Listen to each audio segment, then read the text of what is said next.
Hello दोस्तों, आशा करता हूँ आप सभी अच्छे होंगे, अपना ख्याल रख रहे होंगे। तो दोस्तों आज हम लोग हिंदी के कुछ इंपॉर्टेंट क्वेश्चन देखने वाले हैं जो हर एग्जाम के लिए लगभग इंपॉर्टेंट है। और ये क्वेश्चन ऐसा कंटेंट आपको और कहीं नहीं मिलेगा हमारे चैनल के अलावा, तो इसलिए जल्दी से हमारे चैनल को लाइक शेयर सब्सक्राइब जरूर कर दें। डिटेल में एक्सप्लेनेशन हर एग्जाम के लिए आपको यहीं पे मिलने वाली, सबसे पहला वीडियो आपको यहीं पे मिलेगा।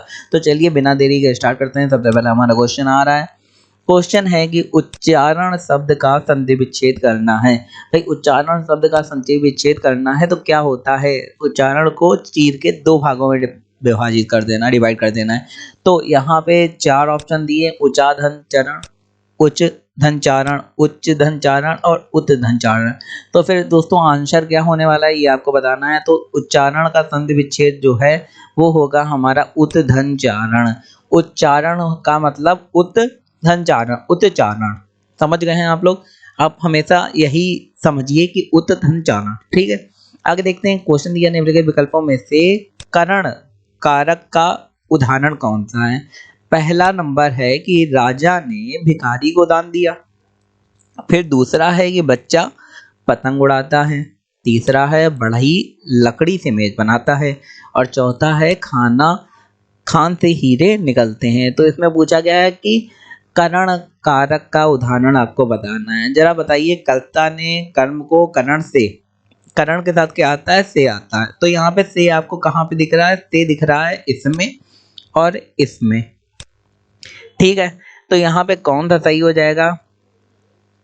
बढ़ई लकड़ी से मेज बना रहा है और खान से हीरे निकल रहे हैं। तो कर्ता ने कर्म को करण से का मतलब जो होता है करण का यूज करके, ठीक है। खान का यूज करके हीरे नहीं बन रहा है, खान का उपयोग करके हीरे नहीं बन रहा है, लेकिन लकड़ी का यूज करके मेज बन रही। तो ये वाला से हमारा सही हो जाएगा।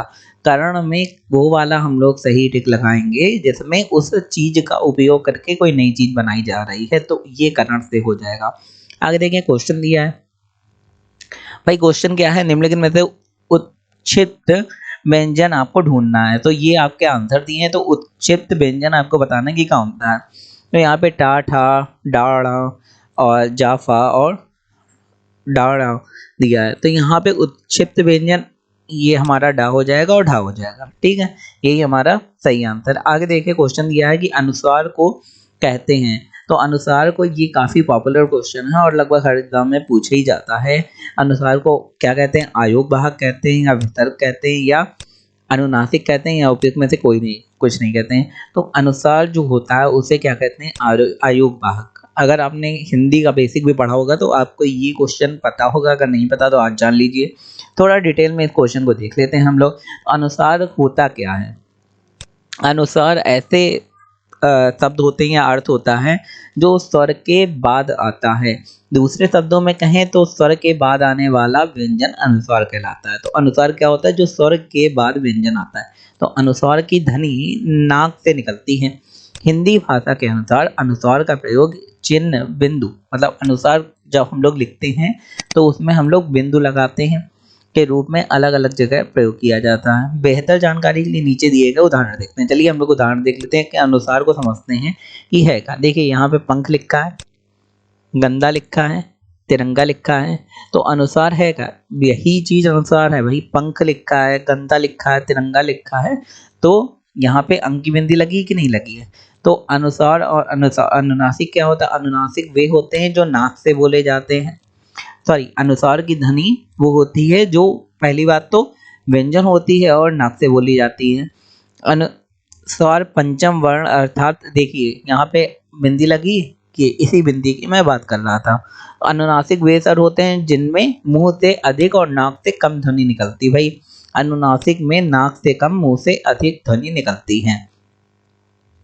आगे देखते हैं, द्रौपदी का चीरहरण होना, इस मुहावरे का अर्थ बताइए। भाई द्रौपदी का चीरहरण हो जाना, इस मुहावरे का आपको अर्थ बताना है। तो इसका अर्थ क्या होगा कि अत्यधिक विस्तृत होना, बहुत ज्यादा विस्तृत, मतलब द्रौपदी की चीरहरण हुआ था, मतलब उनकी साड़ी खींची गई थी। मतलब उसी का अगर अर्थ कहें, जो हम लोग मोस्टली मुहावरे का यूज नहीं करते हैं, तो अत्यधिक विस्तृत होना, बहुत ज्यादा बढ़ जाना, क्योंकि साड़ी भी बढ़ती चली गई थी। आगे देखते हैं, निम्नलिखित में से महादेवी वर्मा की रचनाओं के प्रकाशन का सही क्रम में बताइए। तो महादेवी वर्मा जी का जो भी प्रकाशन था उसका सही क्रम ये है कि पहले आया निहार, फिर आया रश्मि, फिर आया नीरजा और फिर आया सांध्य गीत। तो ये आपको याद कर लेना है कि सही क्रम क्या है। आगे देखते हैं, क्वेश्चन दिया गया है कि सेना का पर्यायवाची क्या होगा। ये क्वेश्चन अभी तक अगर आपने नहीं पढ़ा है तो आप यहाँ पे पढ़ लीजिए, क्योंकि काफ़ी इंपॉर्टेंट और इंटरेस्टिंग क्वेश्चन है ये कि सेना का पर्यायवाची आपने कभी पढ़ा नहीं होगा अभी तक, तो वो है कटक। सेना को कटक भी कहते हैं। आगे देखते हैं, माला फेरत जुग भया, गया न मन का फेर, कर का मन का डारिके, मन का फेर। उक्त पंक्तियों में अलंकार आपको बताना है। तो यहाँ पे कौन सा अलंकार है, उत्प्रेक्षा अलंकार है, लेस है, या फिर यमक है, या रूपक है। देखो यहाँ पे क्या आपको सेम लग रहा है, यहाँ पे जब आप देखेंगे तो जो मन है, मन शब्द बार बार आ रहा है, एक यहाँ पे, एक यहाँ पे और एक यहाँ पे, तो 4 बार मन आया है। और मन अगर कोई शब्द बार बार आ रहा है तो वो कौन सा अलंकार होता है, यमक अलंकार। जैसे कनक कनकते सौगुनी मादकता अधिकाय, तो उसमें भी कनक कनक बार बार आता है और दोनों का अर्थ अलग अलग होता है। यहाँ पे भी दोनों का अर्थ अलग अलग है। आगे देखते हैं, मगही किस उपभाषा की बोली है। तो मगही कौन सी उपभाषा की बोली है, तो मगही बिहारी उपभाषा की बोली है। जो हमारी बिहारी है उसी की उपभाषा मगही है। आगे देखते हैं, क्वेश्चन दिया है, वर्ण वा का उच्चारण स्थान कौन सा होता है। वर्ण वा, वा बोल के देखिए, वा वा। तो वा जब आप बोल रहे हैं तो आप जीभ का यूज कर रहे हैं कि नहीं कर रहे हैं। वाह जब बोल रहे हैं जीभ का यूज कर रहे हैं, जीभ का यूज इसमें नहीं हो रहा है। किस किस का हो रहा है, वाह बोलिए तो उसमें ओठ का तो यूज हो रहा है, और वाह बोलने में हम लोग दांत का यूज करते हैं, तो यहाँ पे दंत और ओष्ठ का यूज हो जाएगा। आगे देखते हैं, निम्नलिखित में से शुद्ध वर्तनी युक्त शब्द कौन सा है। भाई यहाँ पे लिखा है तरुच्छाया, तरुछाया, फिर तरुच्छैया, या फिर तरुच छया। तो यहाँ पे जो सही वर्तनी है तो वो है हमारा तरुच्छया। आधा चा लगेगा, छा पूरा और या पूरा। आगे देखते हैं, क्वेश्चन दिया निम्नलिखित में से तद्भव शब्द बताना है। तो आपको तत्सम तद्भव तो पता ही होगा, तो आपको बताने की जरूरत नहीं है। भाई पहला समुद्र है, शांति है, ताप है, काज।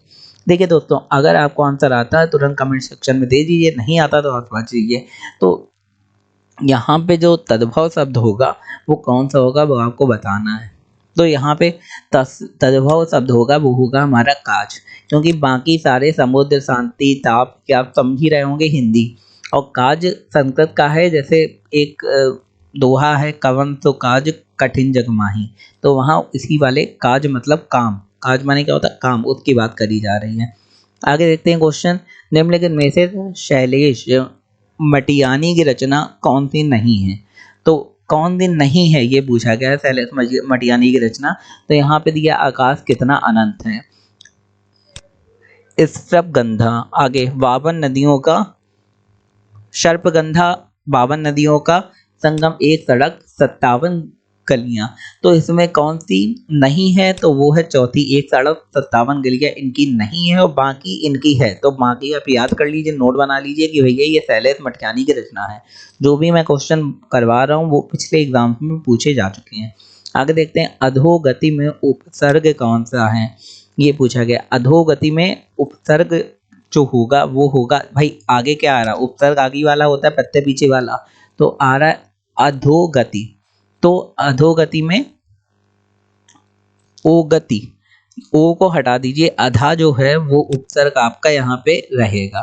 तो अधोगति जब भी आए, या फिर ऐसा जहाँ पे ओ की मात्रा यहाँ पे लगी हो, ऐसा कोई भी आ जाए, तो आप क्या करेंगे, आ की बिंदी यहाँ पे लगा देंगे दो। आगे देखते हैं, क्वेश्चन दिया है कि आवाहन का विलोम शब्द बताना। वो आवाहन का विलोम शब्द कौन सा होगा ये आपको बताना है।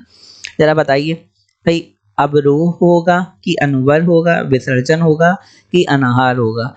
जैसे आपको एग्जांपल दूं, यज्ञ में आवाहन, यज्ञ का आवाहन करिए, ये हम लोग बोलते हैं, तो उसका मतलब क्या होता है, क्या कहते हैं हम लोग, आहुति दीजिए यज्ञ में, तो मतलब उसको विसर्जित करिए, तो वही विसर्जन उसका मीनिंग होगा। आवाहन का मतलब विसर्जन होगा। तो दोस्तों ऐसे ही इंटरेस्टिंग वीडियो देखने के लिए हमारे चैनल को लाइक शेयर सब्सक्राइब जरूर कर दीजिए।